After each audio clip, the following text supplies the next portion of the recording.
We are talking about the mysterious woman, the widow of Zarephath, who has just given the prophet her last meal, the one that she had planned to give to herself and her son. And then it was over. She was going to starve to death. How did this godless woman have enough faith to present this meal to the prophet? What happened?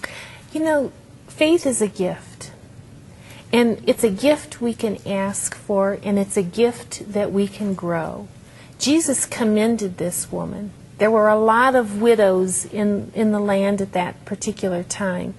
But Jesus remembered her thousands of years later as a woman who had just a little bit of faith, and she used that little bit of faith to make a pancake.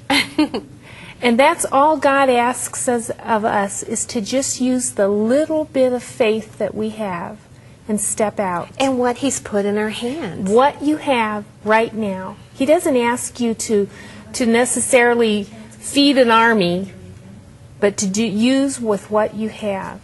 And that's what she did. She used the last little bit that what she had, and she gave it to the prophet. And he ate it. And the next day when she went to make another little pancake, she went and checked her flour canister. Empty, right? No, there was some again. And the next day, and the next day, and the next day. And there was enough for her and her son and the prophet for the entire time of the famine. Wow. It never ran out. And you know, Linda, I've seen this, and I'll bet you've seen this, and I'll bet anybody who's ever trusted God has seen it happen over and over and over, that the little bit that you give God, He multiplies.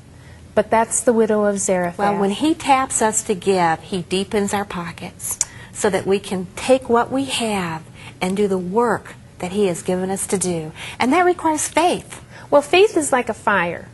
You know, when you share the flame of the fire, it doesn't take away from the flame itself. The flame doesn't get smaller. It just spreads the fire. And that's the way faith is. It just gets more and more So the fire. more you practice it, the more it burns in your heart, and the more miracles you're going to see in your life. That's exactly right.